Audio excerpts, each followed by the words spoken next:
garlic, cooking oil at salt. Yan lamang ang sangkap ng ating lulutuin ngayon, ang toasted peanut. Tara, umpisahan na yan. Siyempre, una natin gagawin ay maghiwa ng bawang sa pare-pareho ang kapal. Yan, napakasarap po ang bawang, lalo na kung eksakto ang pagkakaluto, golden brown. Ngayon, tuturo ko sa inyo kung paano ang eksaktong timing sa pagluluto ng bawang at ng mani. Hindi po basta-basta ang pagluluto nito. Ready? Okay, umpisahan na yan. Siyempre, sa mainit na mantika, ilagay ang bawang.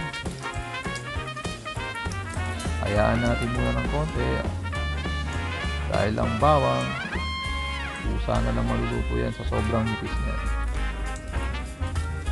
Halu-haluin natin bahagya at ayan, medyo nagba-brown na siya.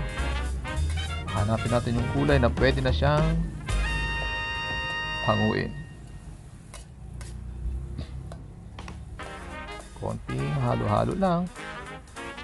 Sa mga hindi pa nakasubscribe, please subscribe and click the notification bell para lagi po kayong updated sa bagong video. I'm Leon Vlog.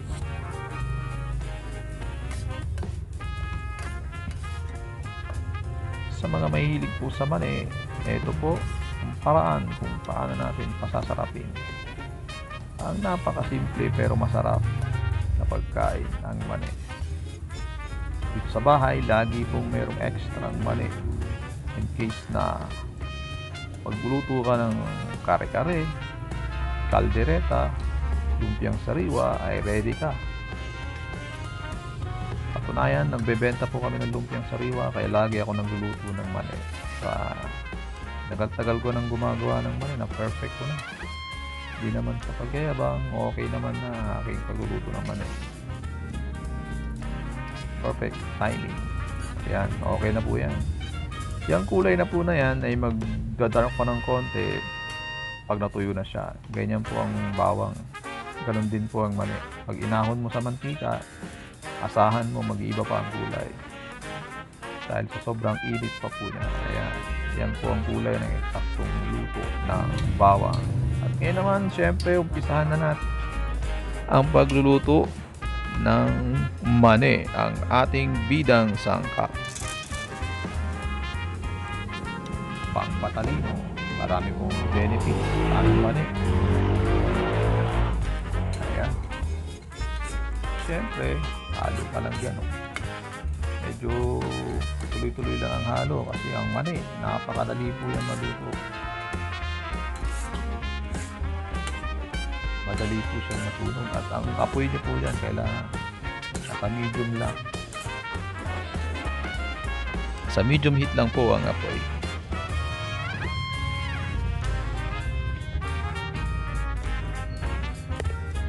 Dinudurog po namin yan after maluto, papalamigin, dudurugin, ilalagay sa lumpiang sariwa.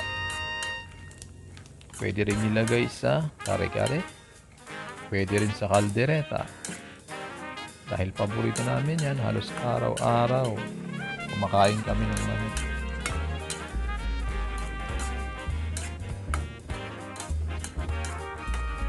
Konting halo-halo lang guys. Hahanapin lang natin yung kulay na kailangan natin sa pag-ahon ng mani. Siyempre, kailangan eksakto. Ang init po niyan, sobra.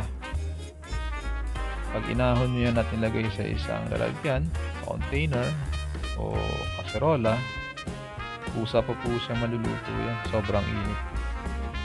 Kaya kailangan timing ka. Lalagyan natin ng konting asin. Konting asin lang po yan. Mamaya may konting lang asin pa ulit. Pagkaahon yan, titimplahan na natin. Meron pa po.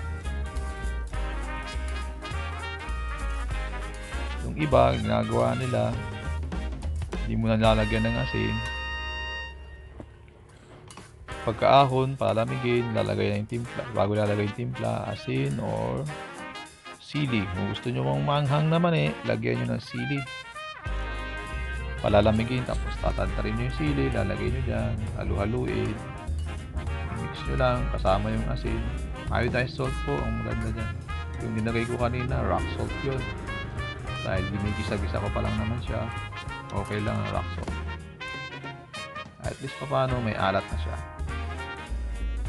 Kung tutusin sa amin, kahit hindi ko nalagyan niya ng asin dahil nilagyan ko na kahit mamaya kahit hindi na. Pero yung gusto nung iba, may nakikita silang asin-asin dahil tumatabang pa eh. Kumakapit po kasi yung asin sa mantika. So ngayon, pag isinalin mo siya sa plastic, ay iwan yung mga asin doon sa plastic. So ngayon, tatabang siya. Ay ganun ang ginawa ko para kumapit sa mismong mani yung alat. Konti na lang guys. Konti na lang at ayan na, nakikita ko na ang ating hinahanap na kulay ng mani para ahunin.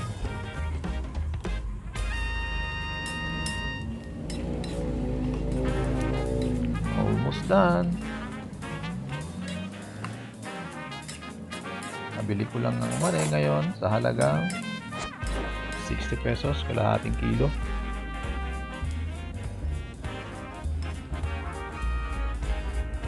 Try ko yung isa. Konti pa. Pag tinikman nyo yan ng mainit pa, makunat siya. Pero kapag inahon nyo na at lumamig, yun na. Toasted na siya. Crispy na.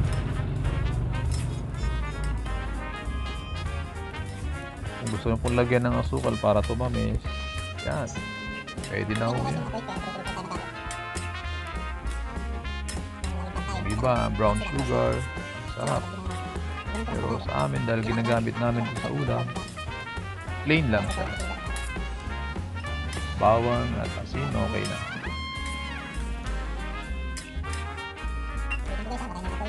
Ayan guys. Lapit na. Konting halo-halo pa. Hindi ko tinigilan sa paghalo guys. Dahil konting oras na pabayaan mo lang yan. Merong mangingitim sa ilalim. Kailangan halo ka ng halo. Ayan na. Serve na natin guys. Lagay na natin sa isang container. Yan. Isang sign na okay ng mani. Yung kulay niya at yung kulay ng mantika. Pansinin yung kulay ng mantika.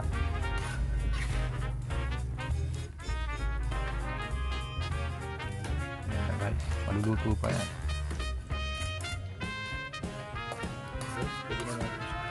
Medyo alangan pa tayo. Halo-halo pa. Yan. Siyempre, sasalin natin sa strainer para tumulo yung mga mantika. Ayan yung mga asin. Humihiwalay pa yung asin guys. Purpose ko lang sa asin ngayon dahil sa pagkapit niya sa mismong mani.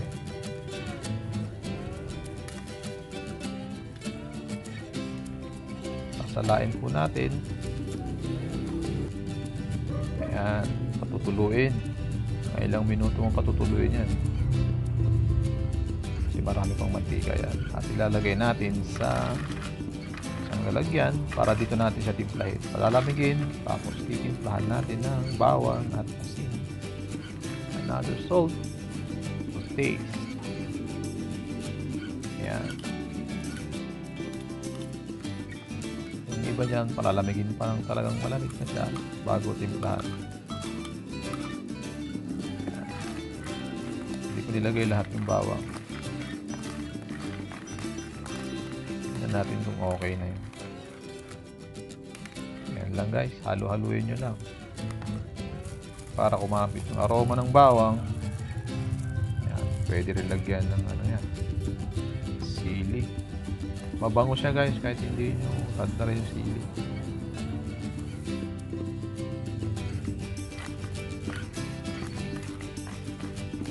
Ganyan na lang hanggang sa lumamig siya. Siling labuyo para sa bagsik na amoy.